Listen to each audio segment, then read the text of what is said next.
More memories are made when you're there for live NFL action. And when you need tickets, Ticketmaster's got you covered. As the official marketplace of the NFL, Ticketmaster gives you more ways to find your perfect seat. Their interactive seat map gives you 360-degree previews of your section to make sure you have the best view of those pivotal plays. And if your plans change, Ticketmaster gives you more flexibility to sell or transfer your tickets. Plus, mobile tickets make getting in on game day a breeze. And you can even customize your Ticketmaster app to rep your team's colors. Find tickets today at Ticketmaster.com/NFL.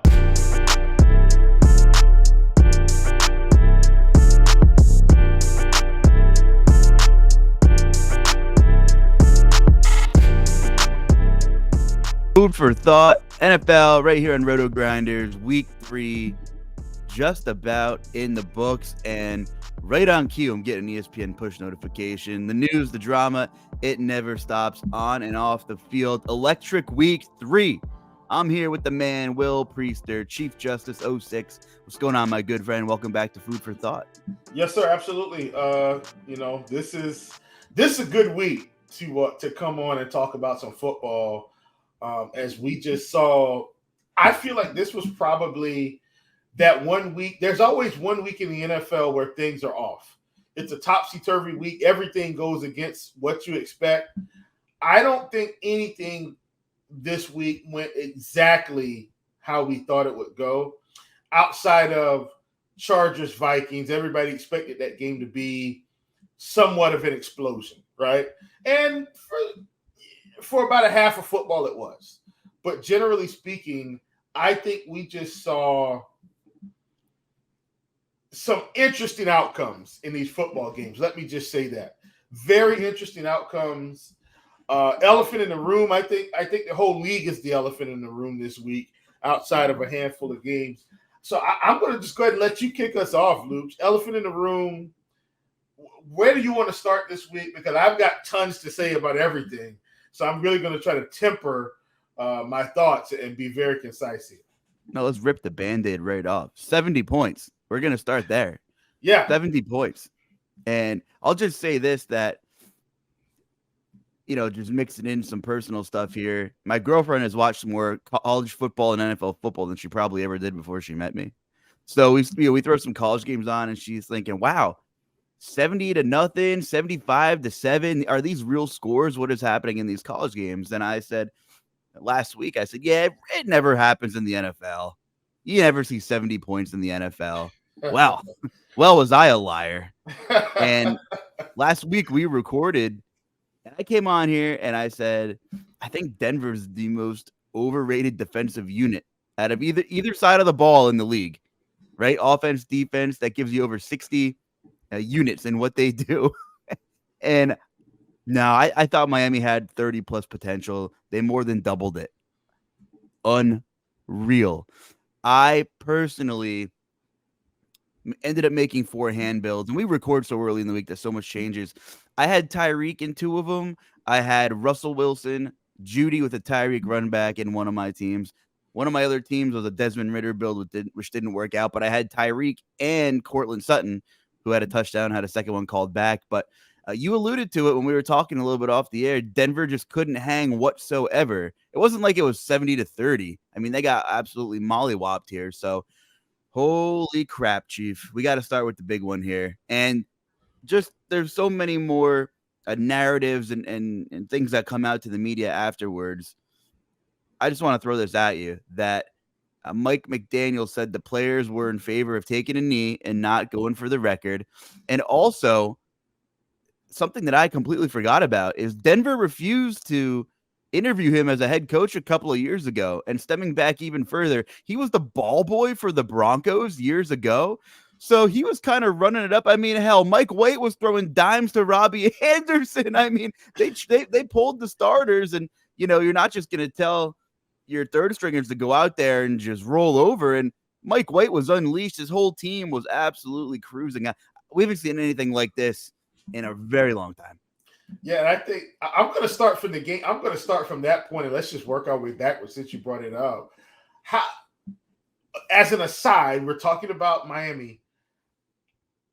How how would the Jets feel if they had Mike White back in that stadium right now? Okay, story for another day. Mike White comes out, throws a touchdown. Devin Achan, I don't want to mess up the pronunciation, and I typically pronounce names really well. We're just going to Akani. I think that's how they pronounce it. But Mr. Devin, for all intents and purposes, listen. He comes out at the end of the game, runs a 60, 70-yard touchdown. And he was already involved earlier in the game as well. This was just a good old-fashioned butt kicking by the Dolphins without their second best wide receiver in Jalen Waddle. I don't want to overlook that. I don't want to bury that lead. Jalen Waddle did not play in this game. Mostert stepped up. Tyreek got going very early. We saw Tua just continue to be masterful. They were at home, and it was incredible. And I think that's what I'm going to say. This was an incredible performance by the Dolphins. Let me say this. The Broncos definitely should have scored more points. Cortland Sutton held this team back from several touchdowns, or at least field goals, because of the fumbles. Russell Wilson still threw for over 300 yards in this game. So it's not like they had trouble. The Broncos actually did not have trouble moving the ball. They just couldn't keep up. So they look, Luch. I mean, it's 7, it's 14, it's 21, it's 20. And the points just kept piling on and piling on and piling on. And Denver just did not have enough to keep up. And I just got to give kudos to the Dolphins. This was an incredible performance by them. And this week they get to go to Buffalo. We're going to find out a whole lot about this team this week. If they come out of Buffalo with a win in any fashion, but if they win this game by more than 10 points, I think the Dolphins are going to be looking like a real Super Bowl contender here. Yeah, and Raheem Mostert just single-handedly winning people money and fantasy matchups this week. And just you saw some fantastic play design as well. So when you have guys that are even marginally talented with great play design, you're going to see that Tua no-look shovel pass on the highlight reel all season. Yeah, absolutely. There's mega creativity there. And Mike McDaniel is behind a lot of it. And he's fairly young. He's flashy. He's a little bit cocky. He has a really cool story and one you have to respect. And I did a lot of Mike McDaniel research, and he battled some alcohol addiction and things like that when he was with the Falcons organization, or after he got fired with a couple jobs. And you gotta give the guy credit, and good for him for thriving. And he's got a little bit of that swagger, and the team has responded to it. And of course, when he took over and you saw him in the media a couple of years ago, and you could tell things were just going to be a little unorthodox, but clearly he hit the home run when he interviewed with the Dolphins. And he's the kind of guy who seemed to, been through it all on and off the field, and he's worked his way up. And he just, obviously I don't know him, but he seems like the kind of guy to brush off, whatever the media says, and seems like he can deal with the spotlight, and it will very well be on them in about 6 days when Miami and Buffalo square off. And just tying that in with, not like it's a huge storyline, but Buffalo has more than righted the ship after the week 1 debacle against the Jets. I mean, Washington, with Sam Howell and Eric Bieniemy, who should be a head coach somewhere in the league by now, came in with a world of momentum, probably the most momentum that team has had as an organization in years. And the Bills just crushed them. The Bills have more than rated the ship. So you have arguably the two best teams in the AFC in terms of momentum right now, arguably. And say what you want about the Chiefs, which is probably going to be our next stop on the train. I'm excited for that one. In our look ahead, we'll get a little bit more into that one. But I got to be honest, as soon as I heard Waddle was out, I thought, Tyreek's either going for 50 or 250 in this one, because Denver's either going to figure out how to shift all the coverage. It didn't matter. The play design was so good. Scored too many points. He would have. I mean, he had 6 for 150 and a touchdown. Like, trust me, if the game was anything if this game, Luch, somehow was around 35-20, and Miami had to keep playing, and then it somehow was, 42-28, and Miami has to keep playing, and then if it's somehow, 53-42, and this offense would have went for over 1,000 yards, easy. But they had to throttle it down. Let me say this, Luch, and I'm going to shift gears here. I'm going to talk about some other teams. I'm not putting a bow in this, but so if you want to revisit Miami, please, by all means, please revisit. I just want to talk about the league as a whole yesterday. I'm not going to give anything specific yet. I just want to talk about the league as a whole. Let me just say that I think almost every team that you expected to win yesterday did not win on yesterday's slate. We actually, Luch, we saw a fair amount of blowouts, right? We had a fair amount of blowouts considering this was the NFL. And not only did we have a lot of blowouts, Luch, teams that we thought were bona fide Super Bowl possibly contenders, conference contenders, they pretty much all lost. Almost every team that we felt like was, in a position to really start to get some separation in their division, they lost. What a week for the NFL. What a week for the teams that were behind these teams, where we were expecting some of these teams to be 3-0. They're 2-1 now, Luch. So now you've got a team that is in the division that's 1-2 that's saying, well, wait a minute.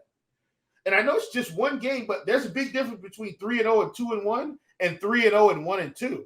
Now, so you got teams that are 1-2 that have a little bit of life in the division with teams that are 2-1. This is a very interesting week. So AFC South, two teams that we spent a lot of time on, Cleveland and Tennessee. And I've been very high on the Browns this season. Starting out, I was very high. I was very high on Deshaun Watson showing improvement this season. And they beat Tennessee 27-3. And Deshaun Watson was probably about as close to Deshaun Watson as we've seen since Houston. Almost 300 yards, big-time performance between him and Amari Cooper. If Deshaun Watson is going to steadily improve, they're going to be a problem in this division when Cincinnati's struggling. I wasn't going to talk about it right now, but Baltimore lost yesterday to the Colts. Oh, we're going to get there, too. Yeah, the Steelers won yesterday, but they're still not there. The Browns, without Nick Chubb, Tennessee is not a slouch team. This could be sneakily the best team in the division. This is how I felt all season, even though they lost last week. The NFL is such a matchup-based league, and what I should say, more of a strength versus weakness league. If there's one area you can really take advantage of against the other team's weakness, then it's a wrap. And Tennessee, I'm not backpedaling on the Titans. I still think they are good enough to win the AFC South. Have we not said this? Jaguars looking like frauds? We'll get back to that. It's the NFL, and I think more credit has to go to DeMeco Ryans than maybe calling the Jags frauds. But we'll get there. We'll knock on that door next. Tennessee, they're without Peter Skoronski, who already graded out as their best lineman after the first week. He had appendicitis and he's missed 2 weeks. One more wrench in there for the Titans O-line. The Browns arguably have the best defensive line in football, and anytime they are going to square off with an offensive line that has some patchwork or needs help, they should dominate that game. That's exactly what happened against Tennessee. This was a 13-3 ball game before half. Tennessee had ball in hand with 20 seconds left. The Tennessee was driving down the field before halftime. Just massive meltdown, sacks, penalties. Time ran out. Couldn't even get a field goal on the board. They were getting the ball after halftime, and that's where the momentum was lost. That game could have very well been 13-10 at half. Yeah. It wasn't. And minuscule room for error in the NFL. And on top of that, the massive advantage is to Cleveland. And we saw the same deal last week. And maybe I'll get crap for this, but the Browns significantly outplayed the Steelers' offensive line as well. And probably should have, they probably should have won that football game against Pittsburgh, but it's the NFL and there's variance and there's mistakes. And there's splash plays. And then a fumble return for a touchdown, and lo and behold, that's why we love it. Yeah. If that game's played, 20 times, the Browns probably win at 18, right? With those scenarios. Yeah. But they didn't, and that's why we love this so much, man. Yeah. So Cleveland's front seven has been dominant. Tennessee will hang in there against teams that don't have elite front sevens, and nobody in the AFC South has showed me that they just have a Browns-like front seven. So I think that AFC South is still up for grabs. Cleveland, we knew what Tennessee does. They held Cleveland under 3 yards to carry, made Deshaun Watson pass the ball, right? Like they're going to funnel the run, make these pass every game. But if the quarterback gets it done, it doesn't matter how little yards you hold the opposing running backs to. Cleveland did the same thing to Tennessee, and Ryan Tannehill just couldn't make plays. And I'm not saying it's all his fault, because yesterday left tackle Andre Dillard allowed 7 pressures and 3 sacks, and he's on pace for 91 pressures and 34 sacks allowed this season. And that's probably not going to cut it when you have an immobile quarterback, and that's just the way it was. So, Tennessee 1-2 after the big win against the Chargers, whose front seven has been pretty bad. There's no pressure with these big names on paper. I don't know what the numbers were yesterday, but before yesterday, Khalil Mack had a 0% pass rush win rate entering Sunday, which is ridiculous. So, I think the Browns are definitely trending in the right direction, and that defense will travel. And good for them, good for Kevin Stefanski. Tennessee 1-2 after the controversial loss to the Saints. Big win against the Chargers. Absolutely, terrible offensive line performance against Cleveland. So a roller coaster ride there. And I'll let you add to that, but I will segue into hello, CJ Stroud in Houston. And, are we ready to panic in Jacksonville? I mean, we saw 2 straight heavy struggles for Jacksonville. After the Calvin Ridley honeymoon, he's been pretty much uninvolved, or they just haven't been able to get him the football. The targets are there. The catches aren't. I mean, I think he had 8 targets yesterday. But it's not about Calvin Ridley. I'm just, stating the facts here. Yeah. Kudos to them for hanging in with Kansas City in week 2, who really struggled in that game as well. That was just a dogfight game environment. But this one really blew me away a little bit. So, hey, I'm not ready to panic on the Jags. I just don't think they're this darling juggernaut that the media was pumping up since they choked away their game in the playoffs last season. I mean, I don't know. I think that AFC South is totally up for grabs now. It's wide open. And big shout out to D'Amico Ryans. Talk to me about that. Absolutely. I think D'Amico Ryans deserves a ton of credit here. Like, we've talked about this, but like the Texans head coaching job is almost like where head coaches go to die. Whether you're a first-year head coach, a 50th-year head coach, it's kind of like you just take this job so you can actually have it on your resume, right? But you won't be here in 2 or 3 years. This team's going to stink. You're not going to be productive, and you'll be out of there. They'll be on to the next big thing. But we have to remember, D'Amico Ryans isn't an offensive head coach. He's a defensive head coach. And, so when I see Texans 37, Jaguars 17, I see a defensive coach that's got defensive principles. I saw that defense yesterday. They were flying around. This is a defensive coach that has defensive principles that he wants to stick to, Luch. And if this team can continue to play well, then I think we're going to see that during the season. So let's look at this. Let's look at this. So in week 1, they played the Baltimore Ravens. Baltimore scored 25 points. but they struggled to score those 25 points, Luch. I was, around for that game. They played the Colts in a 31-20 game. Colts scored 31. Anthony Richardson, obviously, probably the greatest athlete out of that drafted quarterback. I'm not saying the best quarterback. I'm saying probably the best athletic, the most athletic quarterback in that draft. Kind of got him ahead early with 2 rushing touchdowns. Gardner Minshew comes in, more experience, leads him to the promised land. But then we get to the Jaguars, and it's 37-17. But the one thing that's been constant in these games is C.J. Stroud.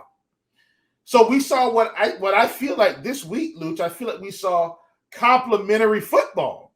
We saw a great an offense that was able to put up points and a defense that was able to hold their own. And if they can continue to do this, they get the Steelers, they get the Falcons, they get the Saints, they get the Panthers, these are all games to me that they could win. I'm not saying they're going to win. Steelers is winnable. Falcons is winnable. Saints is going to be winnable, although that's probably going to be the best defense they see out of this whole ordeal. Texans is winnable. Buccaneers is winnable. Bengals is winnable. Cardinals, winnable. Already beat Jacksonville. Then they play the Broncos. Then they play the Jets. Luch, I'm not trying to crown the Texans division champions. But what I am saying is if they continue to play complimentary football, they've got a shot at a massive season turnaround. And I don't think anybody would be expecting that by the time we hit week 17. They have some really young weapons, and I didn't expect Tank Dell's ascension to be so fast. But in terms of fantasy football, CJ Stroud wants to get the ball to the receivers. Dalton Schultz has been kind of lost in the sauce. We saw Nico Collins have that incredible week 1. Tank Dell's been going off. The last 2 weeks, weeks 2 and week 3, it's been Dell, Collins, and Robert Woods. Robert Woods has 25 targets this year through 3 games. He's not going away. Last 2 weeks, all 3 of their A-dots are 11 or better. Tank has had 33% of the air yard market share and over 20% of the target market share. So he's not exactly honing in on one guy, but in terms of making DFS lineups, I don't know. I'm not ready to double stack or play more than one Houston receiver. But every week, if you had Nico or Tank Dell in one of your DFS lineups, this is where you set a build rule, you're feeling pretty good about it because one of them's been hitting every week. Now, Houston, much like Tennessee, is missing offensive line starters. But the big difference between these 2 quarterbacks, obviously Tannehill, the veteran, wealth of experience, the guy's a statue now.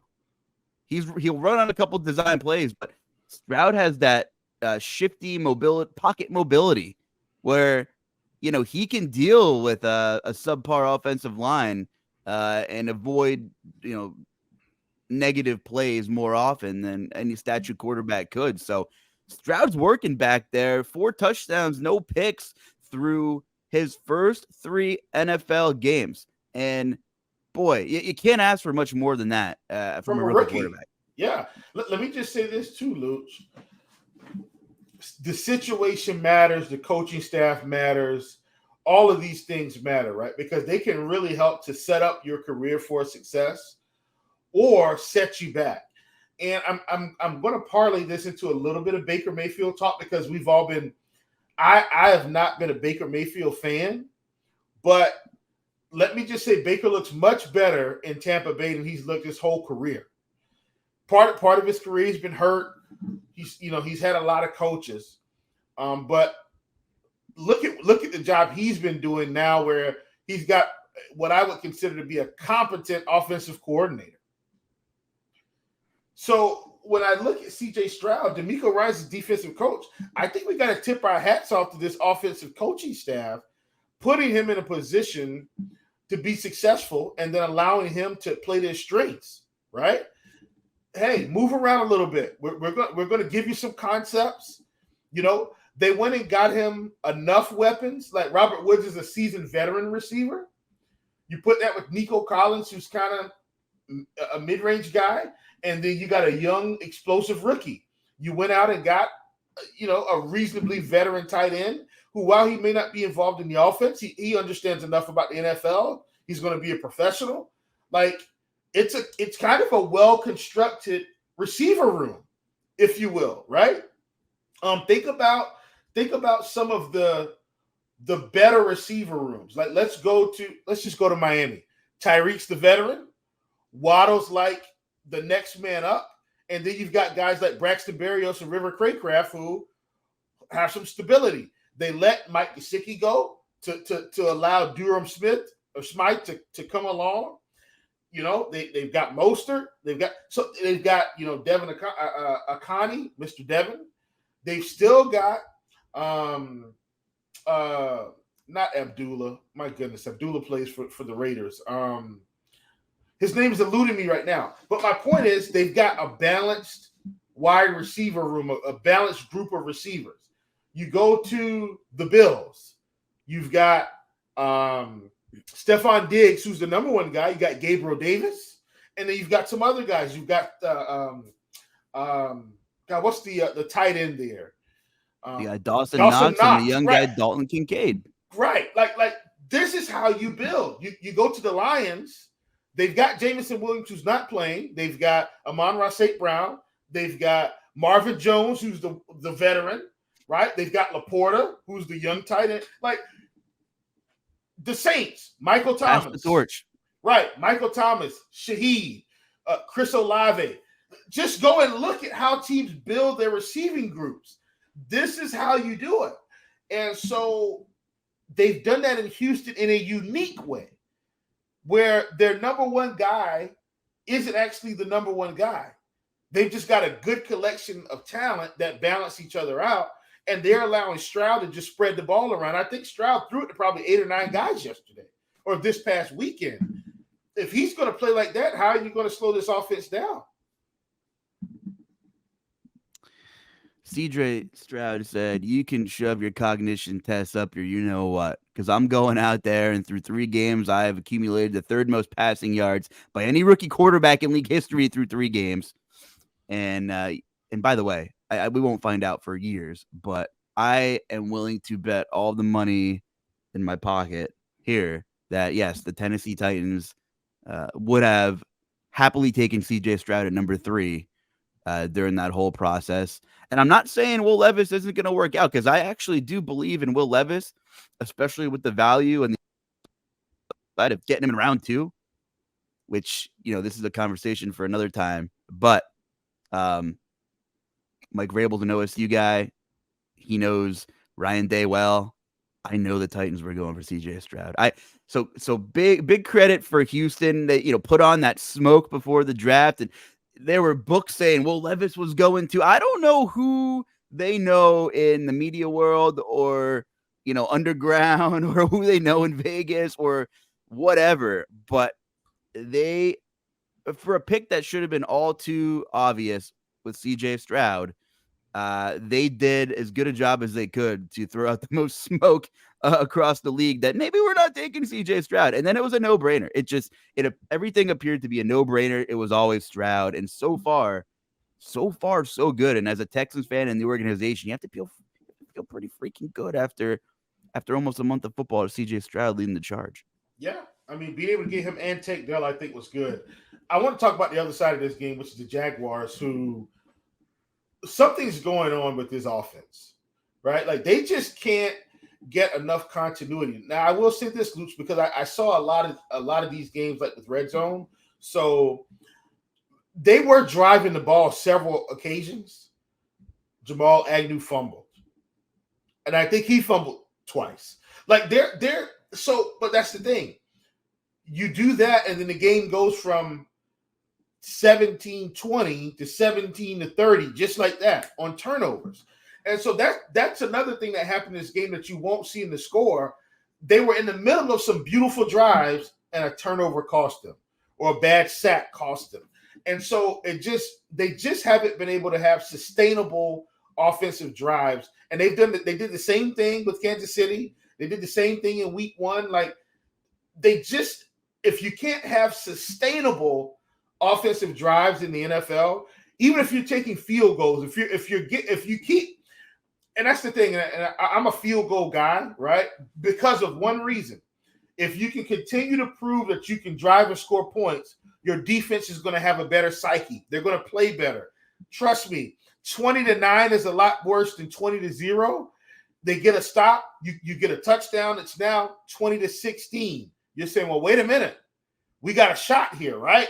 And so that's the thing with the Jaguars. They don't have enough sustainable drives to even kick field goals right now. Like this is really rough for the Jaguars, who have Calvin Ridley, have Evan Ingram, have Travis Etienne, have Zay Jones, who I know was not playing on Sunday, have Christian Kirk, have Agnew, have Trevor Lawrence. This team is supposed to have weapons, Luke, that are able to hang with some of the big dogs. And something's going on with this offense. They can't move the ball enough to produce enough points to win games. I mean, you look at the box. Lawrence hit 27-40. You know, I mean, 279. You know, they put out 400 yards of offense. But they can't sustain. Right? They don't have sustainable drives to score points. That's the point. That's the point I'm trying to make, Luke. You can get down to the 40.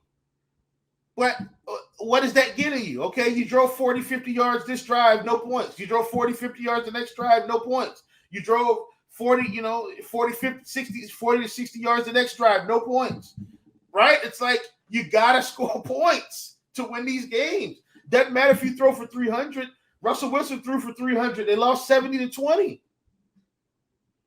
You got to score points. Yeah, I'm with you on that. 2 trips to the red zone. That's it. So you see what I'm saying? Couldn't get down there to do damage. So I'm not panicking about the Jaguars. I think this could be one of the most fun divisions that maybe it wasn't expected to be a couple of weeks ago. I'm excited to see this thing play out. Let's throw it over to the Chiefs and the Bears. This was going to be easy. Justin Fields is not looking good. I thought he was going to take a step this year. I thought this team was going to take a step. They can't do anything. And the defense is bad. And the Chiefs, Travis Kelce should be getting more and more healthy each week. And look, if the Chiefs are going to play an inferior opponent, they're going to win. Plain and simple. Bears, extremely inferior opponent. And what I was disappointed with the Bears, because I did like the Bears this week to try to keep up. Justin Fields at one point in the third quarter had 39 yards passing. 39 in a game that they were trailing. Luch, that's a recipe for a disaster. Like, look at all these other quarterbacks that kind of had blowouts. Like, Trevor still had 260-ish. Wilson still had 300. I didn't check Tannehill or the quarterback from Washington. But my point is, most of the time when you're behind, okay, like Andy Dalton, still threw for over 300. They lost 37-27. Like, if you're going to move the ball and have some situations like that, Dak and their team lost. He still had over 250. Like, that's what it has to be like, right? You can't lose by 31 points and have less than 100 yards passing. That's embarrassing. Like, something's going on here, and they better fix it real soon. Chiefs saw an inferior opponent. They did what they were supposed to do. So much was going on this week and off the field for the Bears, and maybe there's more to the story. A lot of rumors, weird stuff. End result: defensive coordinator resigned. Alan Williams. So many more rumors. What's true? What's not? I don't know. Just weird left field stuff going on. Justin Fields said the coaching staff is probably a part of the reason why he's not excelling this season. Then he had to talk to the media and backtrack that and say he's not blaming the coaches.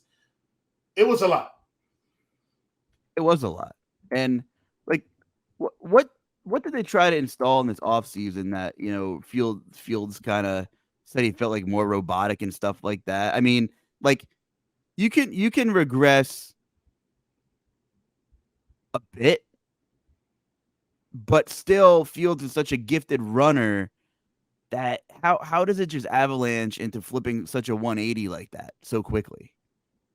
Like what else happened? Like how much did the Bears complicate things schematically maybe? Or, you know, or is it just that Fields mentally can't take all of it on? Did they try to just bring it up to speed where they want it to be, and maybe Fields couldn't take all of it on? You know, like I'm sure one side will say one perspective and the other will back the other. But it doesn't matter. They're awful. At the end of the day, this team is doing terribly, and they need to fix it. Or plenty of people are going to get fired here. Coaching staff, quarterback's going to be gone. Like, you know what I'm saying? I will say this. I think the Jets would welcome Justin Fields walking in the building. You get what I'm saying? Here's why I'm saying that, Luch. We've seen Justin Fields be effective. So something's going on that's holding him back, right? Like, we're one season removed from him just being one of the most elusive and athletic quarterbacks in the league. He's not even really running as much as he was last season. So something's going on, and perhaps he needs a new home. If I'm the Jets, maybe I'm calling it up. The Bears are going to stink anyway, and maybe they can get Caleb Williams. I mean, I know they're not the only team hoping for a Caleb Williams sighting in, 7 months from now or whatever it is. We'll see what happens. I don't think the coaching staff is the right. I'm not a believer still in what they have in Chicago. I mean, they have some pieces. They brought in DJ Moore, Cole Kmet, and Roshan Johnson's good. The offensive line's bad. The defense is bad. And this is the Chiefs. Like, could some of this be Kansas City just finally really clicking and the Bears maybe not being as awful on top of the narrative-y week? Because we have a treat next week with the Broncos and Bears, and it's only a 3-point spread. The Broncos are favored by 3. Well, both of these defenses have been bad, so we're going to see who's worse. A winner has to come out of this game. It does. There's so much we can cover from last week. Just a ton of storylines. I think you have the shootout with the Chargers in Minnesota, and then obviously the Cowboys getting shocked on the road against Arizona. Well, listen, our good friend of the podcast, Kamish, he's been pretty high on the Arizona Cardinals this season. Like, he's talked about the fact that they play hard. This team isn't just rolling over to like tank for Caleb Williams. Like, this team's playing hard. And I think it showed up yesterday with Dallas coming to town. And so I wasn't as shocked as everybody else to see the Cowboys lose. I think I was more shocked to see them lose in this fashion. But here's the thing. The Cardinals could easily be 2-1. Right? Like, easily. Absolutely. Yeah. Like, they could have beat the Giants. The Giants just didn't roll over. But they stunned the Giants. So I blame the Cardinals they lost that game. They should have won that game easily. The Giants just kept fighting back. But generally speaking, Cardinals have been playing hard. So I'm not as shocked as probably everybody else with the Cowboys losing that game. It's early in the season. Every team has one of these games, typically. So we'll see. But yeah, kudos to Arizona. Josh Dobbs doing his thing. Got my guy Michael Wilson involved a little bit here. And before we transition over to the look ahead, Minnesota is one of those 0-3 teams. So they're on the wrong end of those one-score games so far. That schedule's pretty soft now, and that division is still pretty winnable. And Detroit getting another W, which is big for them, but I don't think they're selling and panicking at this moment. If you add another L onto that record in a week from now, maybe we start to have a different conversation. With Kirk Cousins' contract being up, I'm sure you've seen things floated around already, maybe a bit prematurely. But with how soft the NFC was expected to be, heading into the season in a division that I still think is winnable. Still a ton of divisional games. Those standings will still flip in a hurry. I think you give the Vikings 2 more weeks and you see what happens, at least at minimum. Yeah, I mean they've got. So I think the Vikings to me are a good look ahead team this week because they're coming to town to play my Panthers, and Andy Dalton will be at quarterback this week because they've confirmed that Bryce Young is going to be out at least 3 weeks. And here's my thing: if the Panthers start winning football games, I think that ankle injuries. Oh, he's still a little aggravated. We'll keep him out an extra week, right? The Panthers didn't win yesterday, but what I did say was this offense would look better, and trust me, it did. The offense looked much better. Andy Dalton's a veteran quarterback.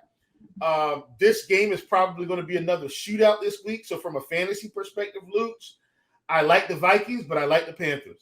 Andy Dalton should still be fairly cheap. I don't think Adam Thielen is going to be as cheap as he came out with a nuke target game. And he should still, have more targets again this week. This should be another game for fantasy goodness. But we'll have to see where the ownership is and see if it becomes more popular due to the fact that, the Panthers are on the other side. But the Vikings could absolutely win this game and they could absolutely lose this game. But I'm with you. I think, I think this team is explosive, but it doesn't matter if you're explosive if your defense can't stop a common cold. So this is a weird team. Because they can score, they just can't stop anyone. You get what I'm saying? If they can outscore you, they'll win. But I don't think they're going to be able to do that too often because their defense allows the other offenses to score just as many points as they do. It wasn't much different than last year.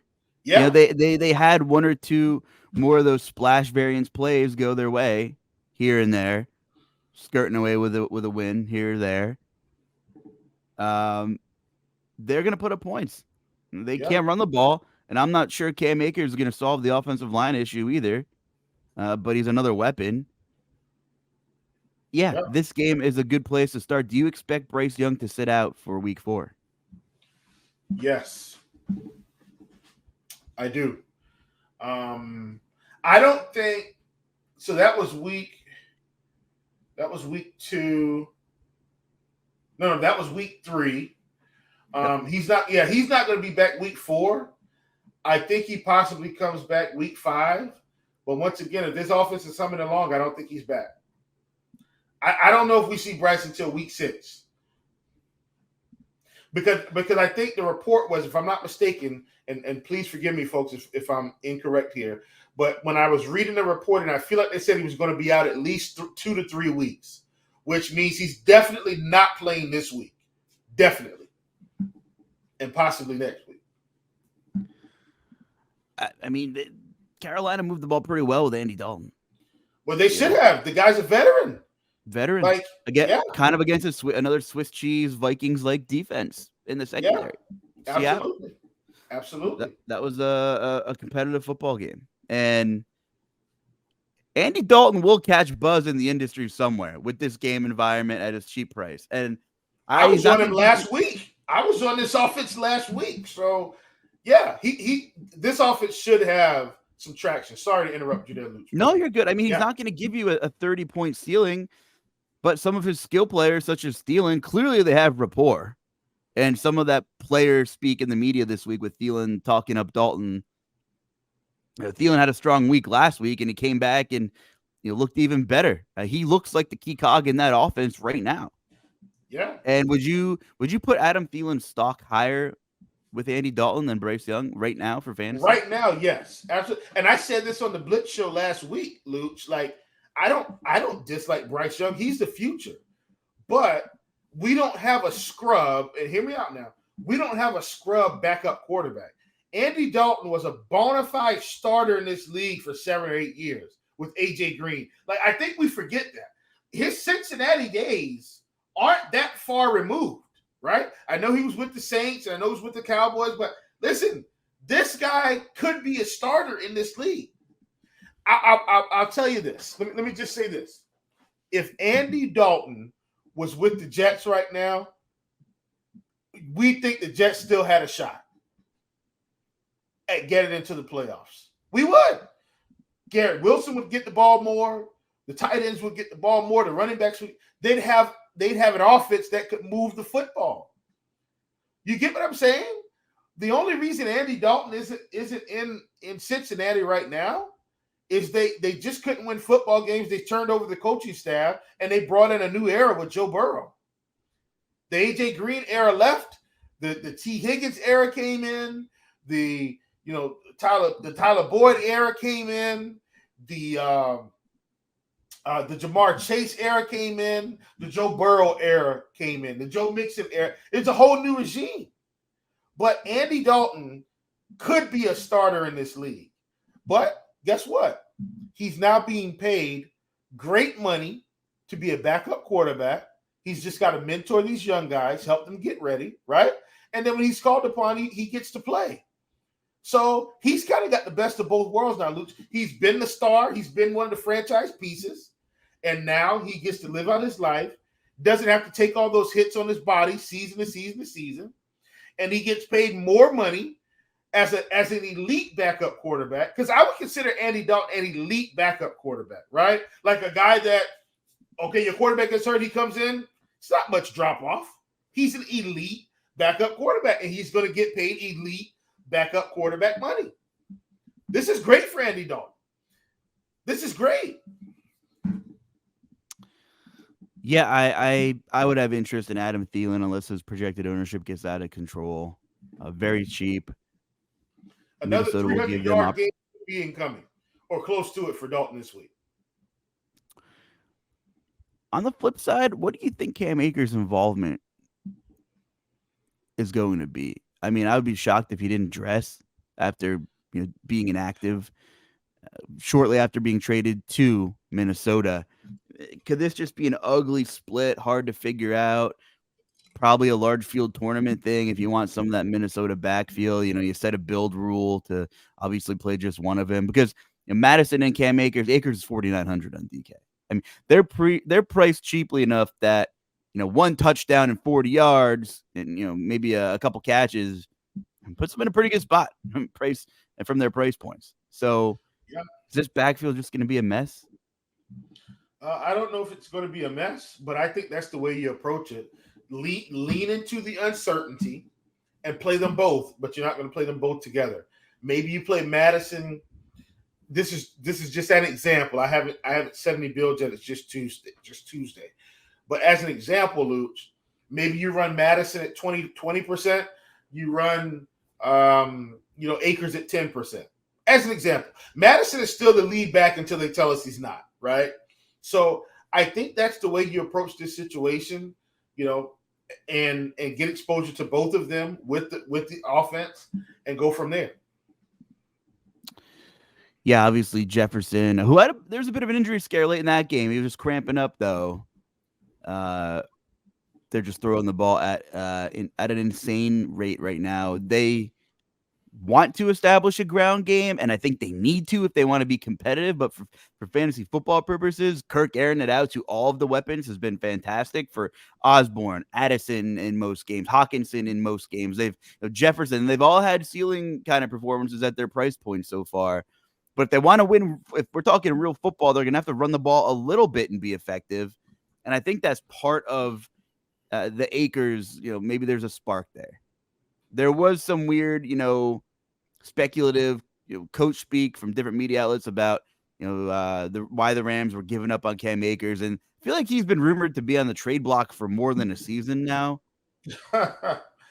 And I don't know. I mean, if there are issues off the field, if it's just, immature, I don't know what it is, then maybe it's still Madison's backfield. But I think eventually it'll probably be more of like a 50-50 situational split. Both guys have dealt with injuries though. So if we're talking season long or even week to week in DFS, if one guy's out, you still got to consider the other one. I mean, Madison played pretty well. He got dinged up and came back into that game. Granted, the Chargers do not stop the run either, but still, Minnesota threw the ball a lot. And Kirk Cousins is playing for a contract, Chief. So if I'm him, I'm audibling out of whatever run they call anyway, and I'm throwing the football. Yeah. Well, listen, I'm with you 100%. It feels like we're already in the week ahead now. So Yep. I figure we might as well just stay there. I guess I'm going to pose a question to you, Luch. What's kind of your favorite real life game this week? And then what's kind of your favorite early target for fantasy? I've got my favorite real life game that I actually want to watch, and then I've got one for fantasy. And I think it's going to be similar to last week, where we all kind of gather around one or two games, which I did build very differently this week because I was heavy Dolphins, heavy Texans. But I think there's one or two games in particular that people are going to be very interested in this week. And I'm just interested to see kind of where you land right now. Well, Miami Buffalo is going to be fascinating, and we talked about that a little bit. I think we might see some over ownership on the Miami side, and I think Buffalo's pass D is pretty good. So I think there's an immense difference between Buffalo's pass defense and Denver's pass defense, or just in general. Yeah. So absolutely. I think that one's interesting. My favorite real life game, where I'm hoping to find out more information about who these teams are, is Baltimore and Cleveland. Great. So we're on the same page there. I think we're pretty much thinking along the same lines. I think that's my favorite real life game of the week. I want to see if the Ravens or Browns are for real. And it feels to me like the way Deshaun played last week, and without all of the running backs at their disposal, like the Ravens, it looks like Lamar's going to be really cranking up the rushing attempts again, right? And if Deshaun's back on his passing game, this should be a very unique game. Should be a tough game. It's a division game, so I'm with you. I think from a fantasy perspective, and for me, I've been trying to kind of go off the board, building a lot more this year. I think Dolphins Bills are going to garner a lot of ownership, like you said. Vikings Panthers are probably going to garner a lot of ownership, like you said. I'm going to go back to two teams with really bad defense, and that's Bears Broncos. Like, there's got to be some fantasy goodness in this game. As it stands right now, I feel like I just want to lean on Russell Wilson again in this passing attack, because once again, Russ threw for 300. They just couldn't put it in the end zone enough. I think after this massive butt kicking that they had, the points will show up this week. Two bad defenses. I think the points will be there. I think we're going to see Marvin Mims' role expand, and they have to keep expanding it. And yeah, I want to get ahead of the mega chalk Marvin Mims party, whenever that is. And for some reason, I mean, he's just been making big play after big play. If he's sub 10% this week at 4,500 or what, I'll look it up. I don't know what he is. I'll check in a second. But like, I think he's going to keep making plays. He was one of my favorite best ball targets in the offseason, and that Bears defense has been so bad. And Marvin Mims is 3,900. I mean, good Lord. So he might be my favorite tournament, cheap play upside kind of guy. But just getting back to the Cleveland Baltimore game, I want to see that Browns defensive front against a mobile quarterback. I want to see how much a mobile quarterback can, excel against that front seven of Cleveland. And I want to see how they play it defensively. I mean, Jim Schwartz got those boys dialed up. I mean, it's unreal. So I want to see this mobile quarterback, Todd Monken offense against this Cleveland defense. And that Ravens secondary is susceptible to the pass. So we'll see if Deshaun Watson, if he's really trending, or if it was more of a product of the Tennessee, funnel, where this is going to be a very telling game. But let's backtrack once more and just tie that Baltimore game with the Colts. Talk to me about the Colts with Minshew Mania, who never seems to go away. Yeah, I think in terms of that particular game, the Ravens did have a shot late to close the game, but of course, Justin Tucker missed a 61 to 63 yard field goal, I think it was, and that's really what forced it in the overtime. I think what was disappointing for me in this particular game is I don't think I still don't think Lamar is airing it out enough. Like, and I know he's down, a weapon uh, in in Odell Beckham, but Zay Flowers had 8 catches for 48 yards. Like that number should be bumped up tremendously. When we're talking about Zay Flowers, this is a guy that I think we're expecting to have some field stretching ability, some big play ability. 8 catches for 48 yards, I think, is just too low for the type of output they're going to need to win some of these games. Nelson Aguilar, 4 for 39. Mark Andrews, 4 for 35. Like, I think we've got to see Lamar push the ball down the field a little bit more. We can't live in this short to intermediate range every game. And so, to me, that's the big thing with this game. Now, listen, kudos to the Colts. Gardner Minshew, 27 for 44, 277. Zach Moss, 30 totes, not touches, carries, folks, for 122, and also threw in 2 catches for 23 yards and a touchdown. Michael Pittman, 9 catches for 77 yards. I don't know if you saw any highlights, Luch, but had a big-time reception down the field and had to hang on to it late in that game. Josh Downs, another emerging young receiver, 8 catches for 57. And, of course, we had Alec Pierce here, 3 for 43. Zaire Franklin, 11 tackles. Like this, they had to earn this game. And being able to push it to overtime, it was a back and forth in overtime. Baltimore's offense could not get rolling. And I think we've kind of seen that the past couple weeks. Like, Baltimore's offense isn't blowing the top off anyone right now. And Lamar missing that running back. He did have the rushing attempts this week, 14 for 101. Action Jackson is still Action Jackson. But I think we need to see Lamar dial up the passing yards a little bit more if they're going to get out of this division. Yeah, and the Colts brought in Trey Sermon, who saw 20% of the snaps off the get-go. That's because in week 2, Zach Moss played 98% of the snaps. Still saw 76% of the snaps. So basically, whenever he was on the field, he was touching the ball. Pretty much, all jokes aside. At least one out of every 2 plays. And he's only a bump over 6K. John Taylor's not back yet. We're going to find out more about who the Rams are defensively on Monday Night Football because we're recording pretty early on Monday here. But if you're going to give me a guy with that much opportunity, I'm not sure I care who the defense is with Zach Moss. And if the Rams are able to hold Cincinnati in check, maybe the public is a little afraid to click that Zach Moss button. I mean, it doesn't feel great. It's still Zach Moss, but opportunity keeps knocking in big waves, and they're featuring him. They are featuring him and Michael Pittman. It doesn't matter who is at quarterback, and thank God somebody's finally featuring Michael Pittman. Yeah, and Zach Moss. Like, Luke, here's the thing. Like, I feel like some of these running backs that I've known from college, sometimes they just get a bad end of the stick. Like, Zach Moss was really good in college at Utah. Really good.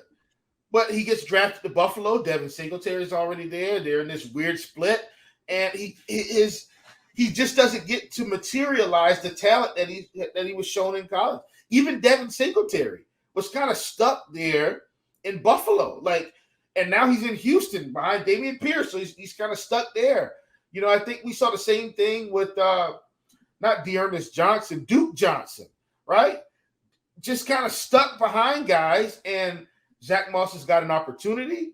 We know that he would have been stuck if their top running back option didn't sit out. So he's getting an opportunity. He's taking advantage of it, and so is Gardner Minshew with Richardson out.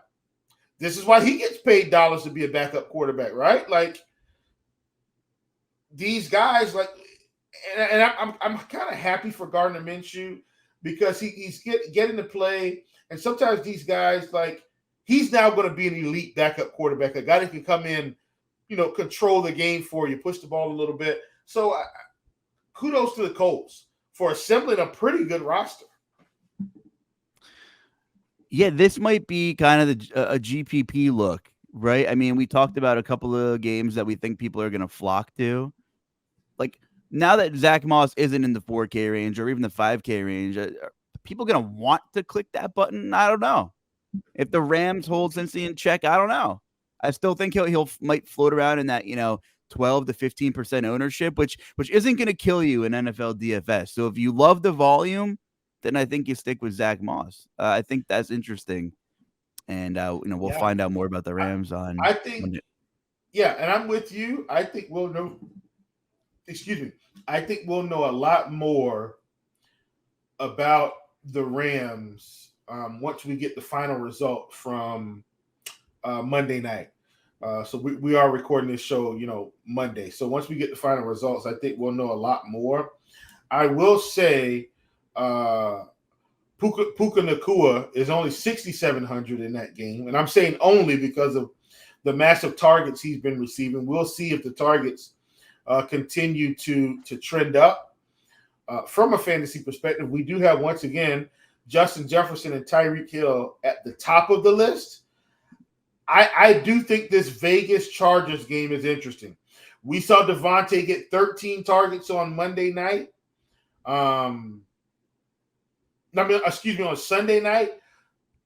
20 targets, Luch. 13 receptions for 172 and 2. That's now in the elite category, and he's 8K. Like, if he's going to get that type of volume versus Jefferson versus Hill, he's big time in the conversation against this Chargers defense, who hasn't been able to stop anyone either. And let me not forget about Jacoby Myers, who was back yesterday. He's going to get the targets as well, and he's 5,500, Luch. This could be a sneaky spot for the Raiders' passing attack. I'm not saying they're going to win, but I'm saying this is a sneaky spot for Garoppolo and those two pass catchers. I don't know if it's going to be as sneaky as we think it is. I think it'll carry ownership, especially with the unfortunate Mike Williams injury. We learned of Monday morning. Looks like he's probably done for the year. Yeah, so they said he's done for the year. So Josh Palmer is going to get big time ownership this week. What do you say? Yeah, but also just don't overthink Keenan Allen for your cash builds, right? Oh, no. I mean, Keenan Allen's never overlooked. Like, I mean, come on. As long as he's healthy. And I mean, the elephant in the room for this game is, are we going to get Austin Eckler back or not? That's another thing. Josh Kelly coming off another dud. If Eckler's out, no one's going to go back to Josh Kelly. It's like fool me 3 times, shame on me kind of thing.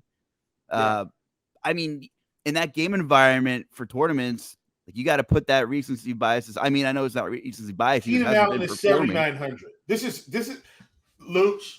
If this game does, gosh, I'm so sorry I interrupted you, Luch, but you're good. Keenan Allen is 7,900. Devontae Adams is 8K. I'm building right now live on the show. Jacoby Myers is 5,500, and Joshua Palmer is 4K. Luch, I can comfortably stack this whole game with these receivers. I'm saying, and if I throw in Jimmy Garoppolo, who's a lot cheaper, he's 5,300. I plug in a defense of my choice. Let's see, who do I want to plug in at defense? Heck, I'm just going to throw in Arizona just because they're 2,200. That gives me 5,700 left to build. I can throw in a random tight end and do all of those things, Luch, and be perfectly fine. Heck, I could even just throw in Gerald Everett just because he's in the game. Yeah, and that's maybe overkill with some of the pass catchers, but my point is, you might be right. It's very easy to get the passing game of both sides of this because of those injuries, and Palmer at 4K, you might be onto something, but let's see where the ownership shakes out. Yeah, it might be the optimizers might, they're going to project much better without Mike Williams and maybe without Austin Eckler. And with those two circumstances, instead of playing the guessing game of where the volume is going to go and taking a chance, they might be more popular than we think, but doesn't make them bad plays. Like, that game should be screaming points. And so this might be a good week then, because if that game's going to get ownership, and then we're probably anticipating Vikings-Panthers getting ownership. We're probably anticipating Dolphins-Bills getting ownership. All of these games can't get all the ownership. So this could be a good week to just kind of figure out where the ownership is, and then go to this game or go to that game or mix and match. You know what I mean? This could be a good week. Oh, yeah. I mean, like, Josh Jacobs, another dud. Everyone's going to play the receivers in this game. That I think if you're multi-entering, like, this is if Josh Jacobs or Josh Kelly are going to actually do the thing, this is the game environment where it's this game or no game. Yeah, fast track. On the fast track. I would build with those running backs and not play anybody else from those games in those lineups. And then when I want, like, you can stack with running back for sure, like running back, receiver, court, whatever. Like it works. It does. It works sometimes. Like people win like that sometimes. But just I'm thinking they're going to be like closer to like 10% own kind of thing, because everyone's going to go with the pass catchers in that game and running backs elsewhere. That maybe I keep Josh Jacobs without Devontae Adams, and that way maybe I keep Josh Kelly without Keenan Allen. So you're still getting a piece of that game environment, but with with different passing stacks in case the running backs, touchdowns are so variant. Keenan Allen could get tackled to 2 twice, and there's 2 Josh Kelly dump-ins. He has 60 total yards, but he scores twice, and he's at 18 points. Yeah, absolutely. I give it 100%.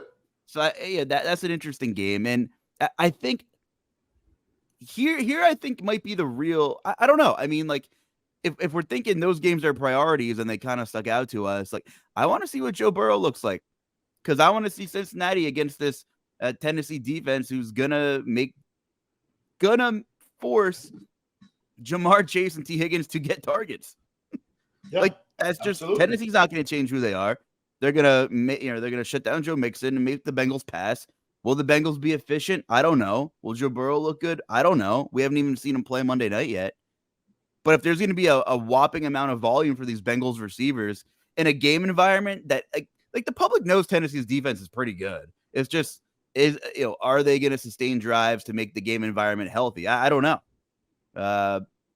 But I do know that those receivers are going to garner targets because of the way the Titans funnel the defense. And I think this is a good Bengals receiver week. I think that's the tournament play. And I'm coming out here as a Titans fan. I'm telling you, like I'm playing some Bengals. Even if maybe I want Burrow to look terrible or not even start this week, because then there'll be less people on them. And I don't care who the quarterback is. With the way Tennessee plays schematically, the opportunities will be there for the receiver in that offense. Yeah, absolutely. I agree with you 100%. I mean, it doesn't feel great, but T. Higgins had a game in week 2. Like, Jamar hasn't really done much yet, but yeah, it's crunch time for Cincinnati too. 0-2 heading into week 3 here, and be a lot of pressure on a lot of people in that game, hypothetically, in about a week. Absolutely, my brother. You want to wrap it up? Should we go into story time / GPP food of the day? What do you got for me? So, GPP food of the day. We're coming in here. I want to give a shout out to my local. So here where I live, I'm in the coastal area, on the East Coast, near the beach, and so we have a lot of what we call crab houses here, Luch. A lot of crab houses. Happy crab, juicy crab, red crab, stuff like that. And so I'm not a big crab eater in terms of like crab legs and stuff. That's not like my favorite. But I do love scallops. I love shrimp. I love the boiled eggs. I love the potatoes. I love the corn. I love those bags. And Luch, one of our local crab houses, finally has it where you can get scallops in the bag. My goodness. And you get to choose your flavor. My favorite flavor, Luch, that I've discovered is lemon pepper, garlic, mild. Lemon pepper, garlic, mild. Luch, it's incredible. The flavor is just so explosive. So I would encourage everyone, if you have a local crab house. Now I'm here in Charleston, and so crab bags probably aren't as prevalent in all areas of the country. I understand that.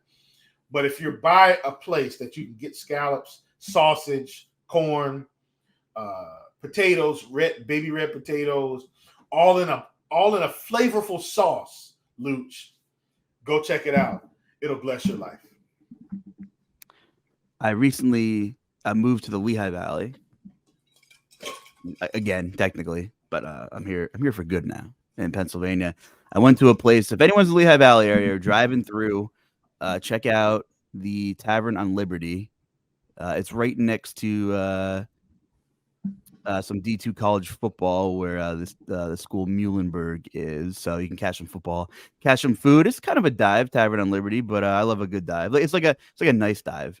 But they had a ton of wing flavors. I never heard of this one anywhere. It was their wing of the month. The sauce was vanilla root beer barbecue. Okay. Yeah, so that was something different. Vanilla root beer barbecue. It was interesting. So that was a good little appetizer feast before I saw Penn State take care of business against Iowa. Man, it's been a tough couple of days for football in Colorado between the Broncos and the Buffaloes, man. Tough couple of days. Yes. I like that. Vanilla root beer barbecue. Yeah, something different. It was good. I thought it would be like way too sweet, but it was a pretty good consistency. Okay. Yeah. I don't know where I'll find that where I am, but if I can find me a spot that's got something similar, I'll check it out. Yeah. Probably the barbecue y'all have down there. See, I said the y'all. Yeah. I threw the y'all in there because I tried to be authentic. You guys have some real barbecue down there. Oh, yeah. One of my good friends lives in Charleston. Oh, yeah. Yeah. So I'm not going to come here and tout barbecue in the north. There's one place up in the Northeast in New York City, Hometown Barbecue. New York City is about one of the only places in the Northeast where you can find some real. Yeah, because people from here move up there and start a restaurant. Authenticity. Yes. Yeah. So other than that, I'm going to leave the barbecue talk for your neck of the woods. I know you got me one up no matter what I talk about up there. Yeah, I mean, listen, man, my uncles taught me how to grill and barbecue. And listen, I've got my own special lemon pepper barbecue that I do with chicken and stuff like that. Trust me, it's a family hit. So, lemon pepper barbecue is actually kind of my specialty. And I'm thinking about what's your opinion? And if anyone's listening, DM me. I'm thinking about getting one of those flat top Blackstones for the house. Have you used one? Or I've heard, I've heard it's really good. For those of you that are in the cast iron skillets, if you've got some of those, and I've got some of those. If you got some of those, then you know the deal. It's really good. It's not like, it's not an OG grill, but I kind of like the idea of making some breakfast on it on the weekends, and you have the flat top, Yeah. Waking up early before the games and just putting a smorgasbord on and getting ready to start the day. Yeah, absolutely. But I'm undecided if I want to go more traditional or get the flat top, so we'll see. Anyway, let's get going. Where can the people find you, Chief? At Chief Justice 06 on Twitter and on RotoGrinders.com. So, come hang out, and you find me in the prop shop in the RotoGrinders Discord. So I'm all over the place. In football season, we've got content rolling. I'm on the Sunday Showdown show every Sunday and on the Blitz every Saturday. So trust me, you can get my thoughts. And I've been filling in even on Crunch Time a little bit here recently for the main slate on Sunday, talking through some things. And so if you were able to catch some of my thoughts, hopefully you made some money, because we definitely were on Miami, Houston. So there you have it. We will catch you guys next week. We have 2 more Monday night games we have to digest. I don't know why they keep doing this to us. Not sure. This is the last week, I think. Next week is just one game. Yeah. Do they start London next week? Did we omit that, or is that in 2 weeks from now? Hold up, because we were looking at the main slate. I think it's in 2 weeks. Ravens Titans 9:30 in the morning. No, Atlanta Jacksonville. October 1st is Sunday. Atlanta Jacksonville. Oh yeah, sorry. Yeah, that's right. And they're going to do the Toy Story. They're going to do the Toy Story overlay on that game. I feel so stupid. But now, wow. So I thought we were done. Now on another 30 seconds, because now you have Jacksonville looking like straight crap for 2 weeks. Now they got to travel to another country. Well, you know the Jaguars are they typically win these London games. So let's just hand it to them for novelty's sake. Wow. Yeah, you probably find the most Jaguars jerseys in the UK. Yeah, I guess. absolutely. They With how go many every times- year. Yeah, you're looking for a Every Jimmy year. Smith or a Fred Taylor jersey. It's probably in the UK somewhere. Absolutely.